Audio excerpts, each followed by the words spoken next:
తల్లిలా లాలించును, తండ్రిలా ప్రేమించును.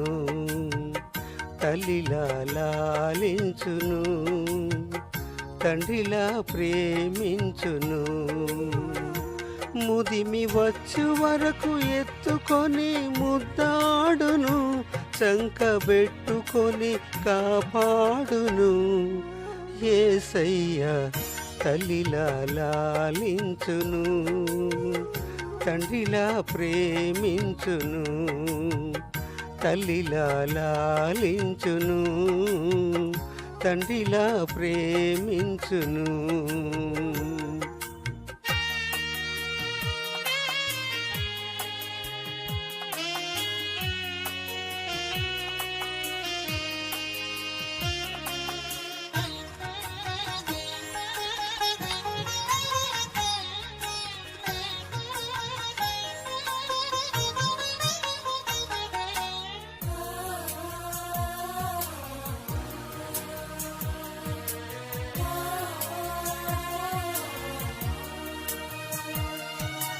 తల్లి అయిన మరచునేమో నేను నిన్ను మరువను, చూడుము నా అరచేతులలో నిన్ను చెక్కియున్నాను.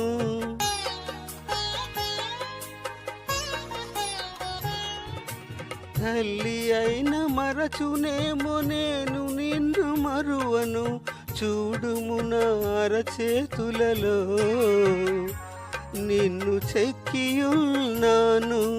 నీ పాదము తొట్టిల్లనీయను నేను, నిన్ను కాపాడువాడు కునకడు నిదురపోడు అని చెప్పి వాగ్దానము చేసిన యేసయ్య తల్లిలా లాలించును, తండ్రిలా ప్రేమించును. తల్లిలా లాలించును, తండ్రిలా ప్రేమించును.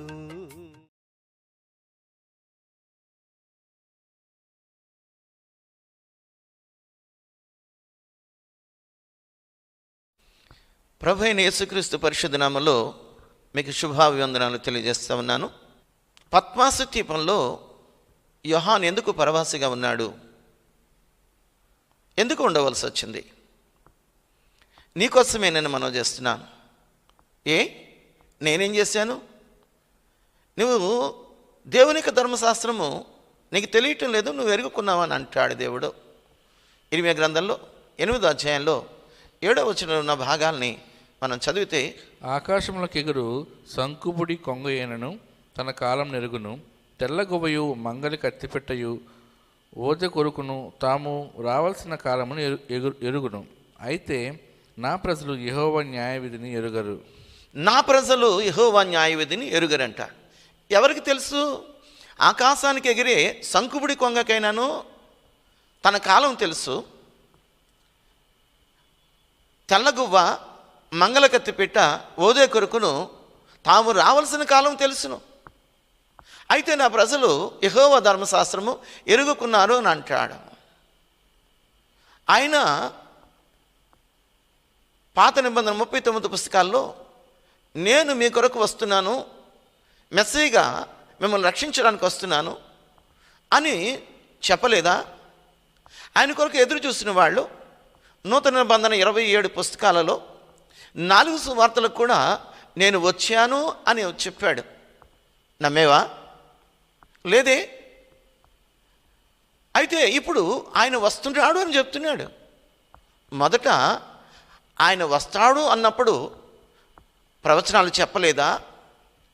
సంఖ్యాకాండం 24వ అధ్యాయం 17వ వచనంలో ఆయన పుట్టినప్పుడు ఆకాశంలో నక్షత్రం పుడుతుందని చెప్పాడు. మీకా గ్రంథంలో 5వ అధ్యాయంలో 2వ వచనంలో ఆయన యూదా బెత్లెహేములో జన్మిస్తాడని చెప్పాడు. యెషయా గ్రంథము 7వ అధ్యాయం 14వ వచనంలో ఆయన కన్యకు జన్మిస్తాడని చెప్పాడు. అంతేకాదు యెషయా గ్రంథము 53వ అధ్యాయం 1వ వచనం నుంచి 8వ వచనం వరకు ఆయన శిలువ మరణం పొందుతాడని కూడా మనకు తెలియజేశాడు. వదక తేబడిన గొర్రెపిల్ల ఆయన మౌనం వహించాడు. ఆయన మన కొరకు సిలువలో బలియాగం చేశాడు. అంతేకాదు ఆ 9వ వచనము 53 వచనం యెషయా గ్రంథములో ఆయన ధనవంతుని సమాధిలో పెట్టబడతాడని కూడా చెప్పాడు. తిరిగి ఆయన లేవాలి. అందుకని ఆయన ఏం చెప్పాడు అని అంటే యెషయా గ్రంథము 45వ అధ్యాయము 22వ వచనంలో ఉన్న మాటలు కానీ మనం చదివితే, భూదిగంతముల నివాసులారా నా వైపు చూచి రక్షణ పొందుడి, దేవుడును నేనే, మరి ఏ దేవుడును లేడు. భూదిగంత నివాసులారా నా వైపు చూసి రక్షణ పొందండి, నేనే దేవుడను, మరి ఏ దేవుడు లేడు.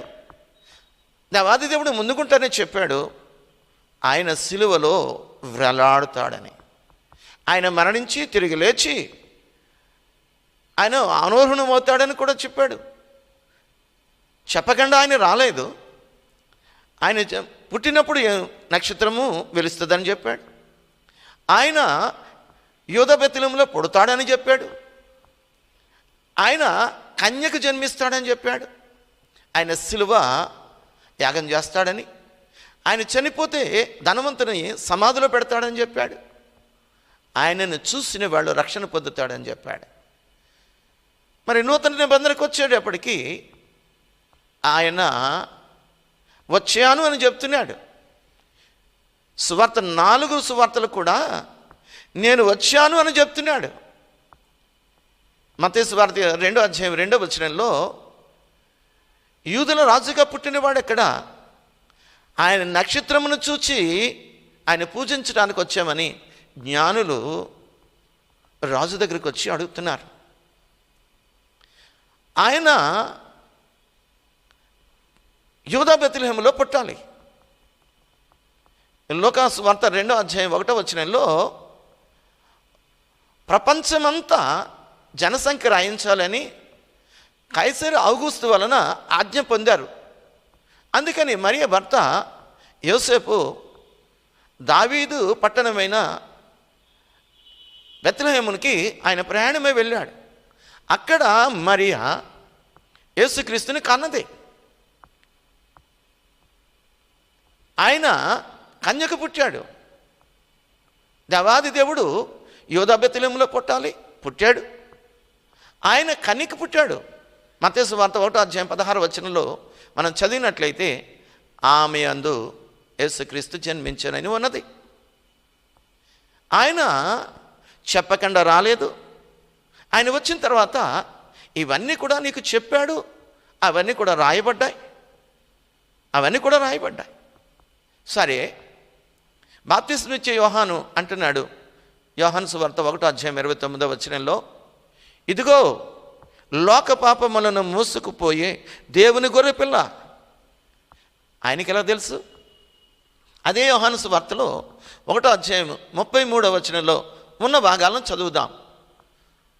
నేను ఆయనను ఎరుగనైతిని గాని నీళ్ల బాప్తిస్మం ఇచ్చుటకు నన్ను పంపినవాడు నీవెవన నీ మీద ఆత్మ దిగివచ్చి నిల్చొని చూచువో ఆయనే పరిశుద్ధాత్మలో బాప్తిస్మం ఇచ్చేవాడని నాతో చెప్పాను. ఈయన దేవుని కుమారుడని నేను తెలుసుకొని సాక్ష్యం ఇచ్చుతున్నాను. ఈయన దేవుని కుమారుడని నాకు తెలియదు. నన్ను ఎవరైతే పంపించారో ఆయన నాతో చెప్పిన మాట ఏంటంటే, నువ్వు బాప్తిస్మం ఇస్తున్నప్పుడు ఎవరి మీదైతే పరిశుద్ధాత్మ పావురం వలె దిగి వస్తుందో ఆయనే మెస్సయ్య అని. అందుకనే నేను చెప్తున్నాను అంటాడు. ఆయన చెరసాలలో ఉన్నాడు. చెరసాలలో ఉన్న ఆయనకి కబురు పెడతా ఉన్నాడు. లూకాసు వార్త 7వ అధ్యాయము ఆయన 19వ వచనంలో అంటాడు, రాబోవు వాడవు నీవేనా, వేరొకరి కొరకు మేము కనిపెట్టాలా? ఎందుకు ఆ ప్రశ్న వేశాడు అని అంటే, రాబోయే నా యేసయ్య పాత నిబంధనలో యెషయా గ్రంథం 61వ అధ్యాయం 1వ వచనంలో ఆయన వచ్చినప్పుడు ఏ కార్యాలైతే ఆయన చేస్తాడో ఆ కార్యాలు చేస్తున్నావా నువ్వు అని అంటే, లూకాసు వార్త 7వ అధ్యాయము 22వ వచనంలో ఆయన మాట్లాడుతున్న మాటని ఒకసారి చదువుదాం. అప్పుడు ఆయన, మీరు వెళ్ళి కన్నవాటిని విన్నవాటిని యోహానుకు తెలుపుడుని, గుడ్డివారు చూపుచున్నారు, కుంటివారు నడుచున్నారు, కుష్ఠరోగులు శుద్ధులగుచున్నారు, చెవిటివారు వెంచున్నారు, చనిపోయిన వారు లేపబడుచున్నారు, బేదలకు సువార్త ప్రకటింపబడు. చాలు, మీరు వెళ్ళి చెప్పండి. మీరు విన్న వాటిని, కన్న వాటిని యోహానికి వెళ్ళి చెప్పండి. గుడ్డివారు చూపు పొందుతున్నారు, చెవిటివారు ఆలకిస్తూ ఉన్నారు, మగవారు మాట్లాడుతున్నారు, కుష్ఠరోగులు శుద్ధులవుతున్నారు, చనిపోయిన వారు లేపబడుతున్నారు, బేదలకు సువార్త ప్రకటింపబడుతుంది. అది జరిగింది. ఆయన వచ్చిన తర్వాత, ఆయన మెస్సయ్యగా ఈ భూమి మీద అడుగుపెట్టిన తర్వాత ఏ పాత నిబంధనలో చెప్పిన ప్రవచనాలు అయితే చెప్పబడ్డాయో ఆ ప్రవచన ప్రకారము యేసయ్య గొప్ప కార్యాలు చేస్తూ ఉన్నాడు. అయినా ఎవరి కోసమో చూస్తున్నారు వాళ్ళు. ఆయనను అంగీకరించలేదు. ధర్మశాస్త్రము వాళ్ళు ఎరుగకున్నారు. ఆకాశానికి ఎగిరి శంకుబుడి కొంగకైనాను తన కాలం ఎరుగును అంటాడు. తెల్లగొవ్వయు మంగళ కత్తి పెట్టయు ఓదే కొరుకును తాము రావాల్సిన కాలము ఎరుగును అంటాడు. కానీ యెహోవా ధర్మశాస్త్రము నా ప్రజలకి తెలియటం లేదు. ఆయన వచ్చాడు, నేనే ఆయనను అంటున్నాడు. యోహాను సువార్త 4:25 సమరయ స్త్రీ అంటా ఉన్నది, క్రీస్తునే మెస్సీ వస్తాడు, ఆయన మేము ఎక్కడ ఆరాధన చేయాలో ఆయన చెప్తాడు మాతో అని అంటే ఆ స్త్రీతో దేవుడు మాట్లాడుతున్నాడు, యేసయ్య మాట్లాడుతున్నాడు. ఏమని? ఆయనను నేనే. చదువుదాము ఆ మాట. ఆ స్త్రీ ఆయనతో, క్రీస్తునబడిన మెస్సీ వచ్చునని నేను ఎరుగుదును, ఆయన వచ్చినప్పుడు మాకు సమస్తమును తెలియజేయనని చెప్పగా, యేసు నీతో మాట్లాడుచున్న నేనే ఆయననని. యేసు మాట్లాడుతున్నాడు. ఏమని? నీతో మాట్లాడుతున్న వాడు నేనే మెస్సీ అని. ఇది చాలదా ఆయన దేవుడని చెప్పడానికి? కానీ అంగీకరించలేదు ఆయనను. ఒక అన్యుడు మాట్లాడుతున్నాడు, ఈయన మెస్సీ కాదంటున్నారు. ఒకవేళ మెస్సయ్య వచ్చాడు అని అనుకుంటే ఈయనకంటే గొప్ప కార్యాలు ఏం చేయగలడు? ఇంతకంటే గొప్ప కార్యాలు చేస్తాడా?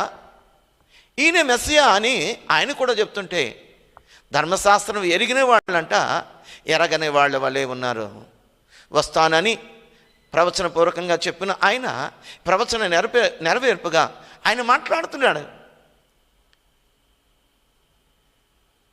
పక్షవాయువు కలిగిన రోగిని యేసుక్రీస్తు దగ్గర తీసుకొచ్చారు. ఆయన మాట్లాడుతూ అని అంటాడు, మత్తయి సువార్త 9:6 నీ పాపములు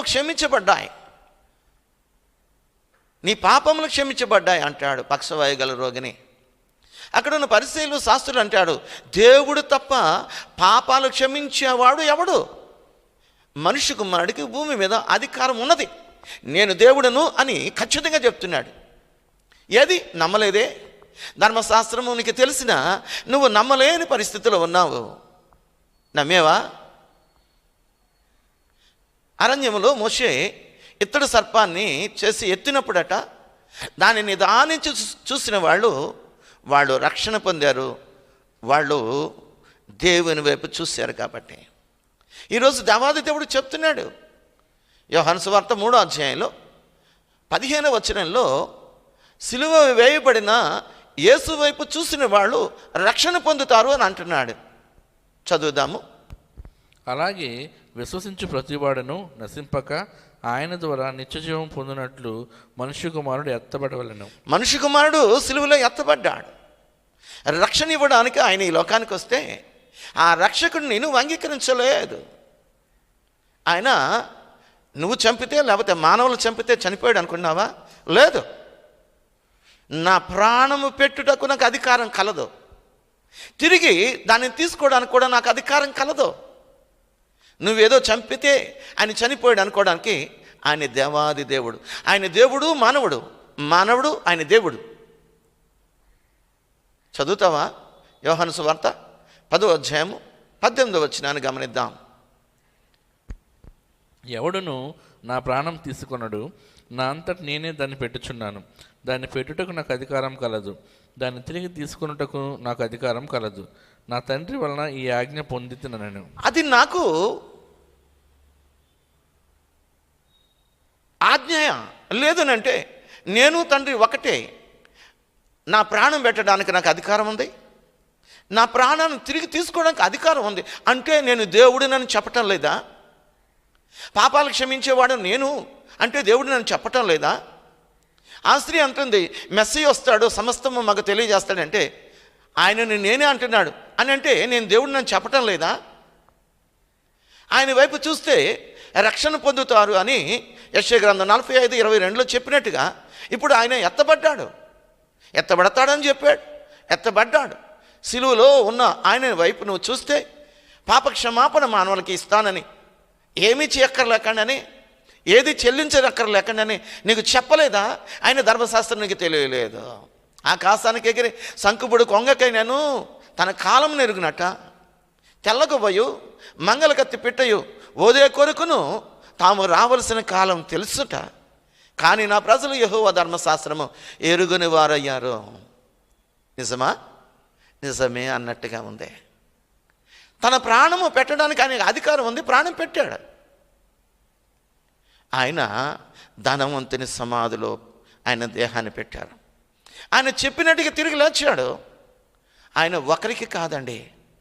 1వ కొరింథీయులకు రాసిన పత్రిక 15వ అధ్యాయము 5వ వచనం మొదట పేతురుకు కనిపించాడట, సీమోనికి. ఆ తర్వాత 12 మంది అపోస్తులకు కనిపించాడట. ఆ తరువాత ఒక్కసారి 500 మందికి పైగా ఆయన కనిపించాడని ఉంది. చదువుదాం. ఆయన కేఫాకును తరువాత 12 కనబడెను. అటు పిమ్మట 500కు ఎక్కువైన సహోదరులకు ఒక్క సమయం అందే అటు తరువాత శిష్యులకు కనిపించాడు. మొదట పేతురు కనిపించాడు. కేఫా అంటే పేతురుకు కనిపించాడు, శిష్యులకు కనిపించాడు. అలాగే 500 మందికి ఒక్కసారి ఆయన కనిపించాడు. చూసిన వాళ్ళు చెప్తున్నారు. ఒకరోజా 2 రోజులా కాదు, ఏకంగా 40 దినాలు శిష్యులకు ప్రమాణాలు చూపించాడు. ఆయనే పాత నిబంధనలో చెప్పబడిన మెస్సయాని, ఆయన వచ్చిన ఆ రీతిని, ఆయన చేసిన కార్యాలను బట్టి వాళ్ళకి ఆయన రూఢిగా తెలియజేస్తున్నాడు. 40 రోజులు బోధించాడు. వాళ్ళకి బోధపడలేదు. ఎవరికి బోధపడిన శిష్యుల్లో పేతురు అంటాడు, ఇదిగో ఆయన ఎవరో నాకు తెలియదని మారుమొక్కిన వాడు ఈరోజు గట్టిగా అరుస్తున్నాడు. ఆయన తిరిగి లేచాడు. నేను కనులారా చూశాను. ఆయన పునరుద్ధాన శక్తి ఏంటో నేను అనుభవిస్తాను. సిలువ వేస్తారా? నా ప్రభుని సిలువ వేశారు, నన్ను తలకిందులుగా సిలువేయండి. నేను భయపడలేదు ఇప్పుడు. ఎందుకనంటే పునరుద్ధాన శక్తిమంతుడైన యేసయ్య ఆ పునరుద్ధాన శక్తి ఏంటో నేను తెలుసుకున్నాను. మీరు చంపినా తిరిగి నేను పునరుద్ధరణ లెగిస్తాను, నా ప్రభు రాజ్యానికి నేను వెళ్తాను. తన సహోదరుడైన ఆంద్రే కూడా అదే మాట చెప్తాను. నేను చూశాను, ఆయన తిరిగి వస్తున్నాడు. సిలువ వేయబడిన యేసయ్య వైపు మీరు చూడండి. లేని పక్షంలో ఆయన తిరిగి రాబోతున్నాడు. ఆయన కొదమ సింహం వలె ఆయన రాబోతున్నాడు. ఆయన వచ్చినప్పుడు ఉగ్రతలో మీరు ఉండకుండా, ఆయన ఉగ్రత మీరు పాలవ్వకుండా ఇప్పుడే మీరు సిలువ వేయబడిన యేసు వైపు చూడండి. ఆయన రాకడ ఉగ్రత, ఆ ఉగ్రతలో ఉండకూడదని మేము చెప్తున్నామని ఆంధ్రయ్య చెప్తున్నాడు. ఆంధ్రయ్యని ఇంటూ ఆకారంలో సిలువ వేశారు. కానీ యేసుక్రీస్తు యొక్క గాయాల్లో వేలు పెట్టి నేను చూస్తేనే కానీ నమ్మనన్న తోమా ఈ భారతదేశానికి ఆయన సువార్తను ప్రకటించడానికి భారతదేశానికి వచ్చాడు. నేను ఈ వార్తని మనం చెప్పుకుంటున్నాము, ఆలకిస్తున్నామంటే తోమా తెచ్చిన సువార్త వర్తమానం. ఆయన ప్రార్థన చేస్తూ ఉండగా వెనకపాటును వెళ్ళి బళ్ళెంతో ఆయన పొడిచి చంపారు. ఇంతమంది హతసాక్షులు ఎందుకు అయ్యారు తెలుసా? పునరుద్ధాన శక్తిని వాళ్ళు ఎరిగిన వాళ్ళే. యేసుక్రీస్తు మరలా రాబోతున్నాడని ఖచ్చితంగా చెప్తున్నారు. ఈనాడైనా నువ్వు నమ్ము. అంతకుముందు పాత నిబంధన అంతా కూడా ఆయన వస్తున్నాడు అని అంటే ఎదురు చూస్తున్న వాళ్ళు, వచ్చిన తర్వాత ఆయనను అంగీకరించలేదు. ఈరోజు ఆయన వస్తున్నాడు అని చెప్పినప్పుడు నువ్వు జాగ్రత్తగా ఆలకించి ఆయన రాకడక ముందే నువ్వు ఎత్తబడాలి. ఎందుకంటే ఆయన ఉగ్రతలో పాలవడానికి కాదు, కానీ నిన్ను రక్షించి మధ్యాకాశానికి నిన్ను తీసుకుని వెళ్ళాలని అక్కడ నీకు విందులో పాలు పంపులు ఆయన ఇవ్వాలని నమ్ము. మత్తీయ చిరఛాదనం చేయబడ్డాడు ప్రియమైన దేవుని సంగమా. అంతేకాదు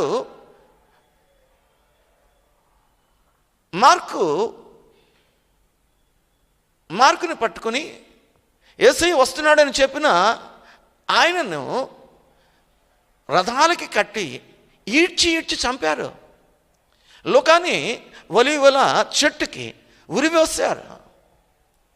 పెద్ద యాకోబుని చిరఛేదనం చేశారు. చిన్న యాకోబుని ఎత్తైన ఆ శిఖరానికి, దేవాలయం శిఖరానికి తీసుకుని వెళ్ళి అక్కడి నుంచి కిందకి తోసి ఆయన చంపారు. ఇస్కరేతు యోధ కానీ ఇంకో యోధ ఉన్నాడు. ఆయనను చెట్టుకు కట్టి బాణాలు వేసి చంపారు. ఇస్కరేతు యోధ ఉన్నాడే, ఆయన తప్పిపోయాడని చీట్లు వేసి 12వ శిష్యుడిగా మత్తీయ అనే శిష్యుడిని వాళ్ళు రాళ్ళు పెట్టి కొట్టి చంపారు. ఇంకా ఆఖరిగా యోహాను ఉన్నాడు. ఆ యోహానుని కాగుతున్న నూనె, కింద మంట, పైన సలసల మరుగుతున్న నూనెలో ఆయనను వేయమన్నాడు రాజు. ఎందుకనంటే యేసయ్య తిరిగి లేచాడని, మరలా తిరిగి రాబోతున్నాడని చెప్పినందుకే. కానీ ఆ నూనె ఆయన కాల్చలేకపోయింది, ఆయన చంపలేకపోయింది. అందుకనే రాజు ఆయన ఎక్కడుంటే ఆయన ఏ మనశిక్ష వేసినా సరే ఆయన చావడని చెప్పి ఆయన పద్మాసు దీపానికి పంపించాడు. అక్కడికి వెళ్ళినప్పుడు ప్రభు దినమందు ఆయన ఆత్మవశుడై ఆయన ఒక స్వరాన్ని వింటున్నాడు. ప్రకటన గ్రంథం 1వ అధ్యాయము 10వ వచనాన్ని మనం గమనిద్దాం. ప్రభు దినమందు ఆత్మవశుడై ఉండగా బోరధ్వని వంటి గొప్ప స్వరము నీవు చూచున్నది పుస్తకంలో వ్రాసి Ephesus, Smyrna, Pergamum, Thyatira, Sardis, Philadelphia, Laodicea అను 7 సంఘములకు పంపుమని చెప్పుట నా వెనక వింటిని. పద్మాసు దీపంలో ఉన్న యోహాను కట్ట ప్రభు దినమైన ఆదివారపు దినం నాడు ఆత్మ ఆయనను ఆవరించింది. దేవాది దేవుడు ఆత్మ వసుడైన అతనితో మాట్లాడుతున్నాడు. బోరాధ్వని వంటి ఒక స్వరము నాకు వినిపించింది అంటాడు. నిర్గమకాండంలో 19వ అధ్యాయంలో 16వ వచనంలో మోషేతోటి మాట్లాడుతూ, ఇదిగో నా ప్రజలని ఇశ్రాయేలుని శుద్ధి చేయమని చెప్పు, శుద్ధి చేసుకోమని చెప్పు. నేను 3వ దినాన్ని వారితో నేను మాట్లాడతాను. నేను కొండ మీద దిగుతాను. ఆ కొండ చుట్టూ నువ్వు ఆ చుట్టూ ఎవరూ రాకుండా, ఏ పశువు కానీ ఆ పర్వతం మీద ఎక్కకుండా చూసుకో జాగ్రత్తగా అని అంటూ ఆయన మాట్లాడడానికి దిగితే అక్కడ అంటాడు బూరాధ్వని వంటి మహాధ్వని అంట. ఆయన మాట్లాడితే మహాధ్వని, బూరాధ్వని లాంటిది. చదవండి, ఎక్కడ ఉన్నది? 3వ నాడు ఉదయమైనప్పుడు ఆ పర్వతం మీద ఉరుములు, మెరుపులు, సాంద్ర మేఘము, బోర యొక్క మహాధ్వనియు కలుగగా పాలెంలోని ప్రజలందరూ వణికిరి. బూరాధ్వని వంటి స్వరము, ఆ స్వరం విన్నప్పుడంటే ప్రజలు వణికిపోయారట. అది ఎవరిది? పద్మాసు దీపంలో దేవునితో మాట్లాడుతున్న స్వరము బూరాధ్వనిలాగా ఉన్నదట. అది ఎవరిదంటే నీ దేవునిదే. అదే నిర్గమకాండము 20వ అధ్యాయము 19 వచనంలో కూడా, 18, 19 వచనంలో కూడా బూరాధ్వని వంటి ఆ స్వరాన్ని విని ప్రజలు అంటున్నారు, మోషే ఆ స్వరాన్ని మేము వినలేము, మేము చనిపోతాము. ఆ స్వరము నువ్వు విని మాకు చెప్పు అని అంటున్నాడు. ఇప్పుడు పద్మాసు దీపంలో దేవాది దేవుడు ఆయనతో మాట్లాడుతున్న ఆ మాట దేవునిదేనని మనం చేస్తూ ఆయన ఏమంటున్నాడంటే 7 సంఘాలకి ఉత్తరాలు రాయి అంటున్నాడు. Ephesus, Smyrna, Pergamum, Thyatira, Sardis, Philadelphia, Laodicea అనే 7 సంఘాలకి ఉత్తరాలు రాయమన్నాడు. నిన్ను ప్రేమించే, అంతకుముందు నేను వస్తున్నానని అనేకమైన ప్రవక్తలతో చెప్పాడు. ఆ ప్రవచనాలు చెప్పాడు ఎలాగొస్తాడు అని. నువ్వు ధర్మశాస్త్రం నీ దగ్గర ఉన్నా, ధర్మశాస్త్రం ఎరుగని వాడిగా నువ్వు ఉన్నావు.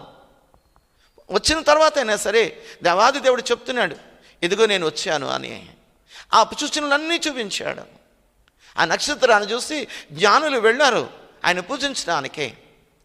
ఆ నక్షత్రము లోకమంతా చూసింది. అంతేకాదు యూదా బెత్లెహేములో ఆయన జన్మిస్తాడు అని అన్నాడు. అక్కడే జన్మించాడు. ఎందుకంటే కైసర్ ఆగస్తు వలన ప్రపంచ జనసంఖ్య రాయడానికి, ప్రపంచ జనసంఖ్య లిఖించడానికి యోసేపు కూడా తన సొంత ఊరికి బెత్లెహేముకి వెళ్ళాడు. అక్కడ మరియా యేసుక్రీస్తుని కన్నదే. అంతేకాదు మరియా కన్యక. యెషయా గ్రంథంలో 7:14 అంటాడు, కాబట్టి ప్రభు తానే ఒక సూచన మీకు చూపును, ఆలకించుడి, కన్యక గర్భవతి కుమారుని కంటదని చెప్పలేదా? అంతేకాదు ఆయన ఏ కార్యాలు చేయబోతున్నాడు, ఎలాగ సిలువ యాగం చేయబోతున్నాడు, ఆయన చనిపోయిన తర్వాత ధనవంతుని సమాధిలో ఆయన పెట్టబోతున్నాడు, ఆయన తిరిగి ఎలాగ లేస్తాడో చెప్పలేదా? నువ్వు నమ్మలేదు. ఈరోజు దేవాది దేవుడు తిరిగి రాబోతున్నాడు. ఎందుకో తెలుసా? నమ్మని వారికి ఉగ్రత, నమ్మిన వారిని దేవాది దేవుడు ఆయన రాజ్యానికి తీసుకెళ్తాడు. తీర్పు ఉంది. నీకు ధర్మశాస్త్రం తెలుసుంటే నువ్వు ఎత్తబడిన సిలువలో ఎత్తబడిన యేసు వైపు నువ్వు చూస్తావు. నువ్వు చూడలేదు. చూడాలని ఈరోజు మనం చేస్తున్నాను. అలా చూసినట్లయితే ఆ ఉగ్రత నీకుండదు. 2 రోజుల క్రితం వైజాగ్లో పాలిమర్స్లో విషవాయువు లీక్ అయింది. 10 మంది చనిపోయారు. 348 మంది వారు అస్వస్థత పాలయ్యారు. మూగజీవులు చనిపోయాయి. చుట్టుపట్ల గ్రామాలన్నీ కూడా ఖాళీ చేయబడ్డాయి. మరుసటి రోజు రాత్రి విషవాయువు వచ్చేసిందని ఇంకా దూరంగా ఉన్న వాళ్ళందరూ కూడా కారుల్లోనూ బైక్ మీద పరుగున కాలినడకన పరుగున వచ్చేసారు. స్టీల్ ప్లాంట్ దాకా వచ్చేసారు. నిద్రలు లేవు. ఈ ఉగ్రత అటువంటిది కాదు. నువ్వు భరించలేనంత ఉగ్రత. ఒక రకంగా చెప్పాలంటే ఇది ఉగ్రతే కాదు. అందుకని నీకు లెటర్ రాయమన్నాడు. 7 సంఘాలకే లెటర్లు రాయమన్నాడు. 7 సంఘాలు ఏంటో నేను చెప్తాను.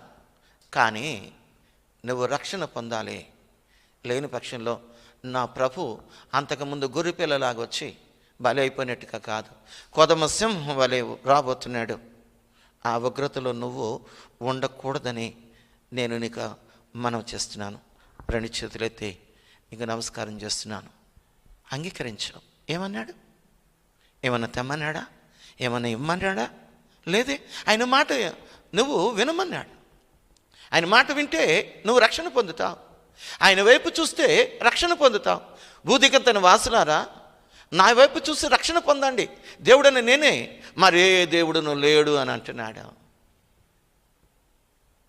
ధర్మశాస్త్రం అర్థం కావట్లేదు ప్రజలకే.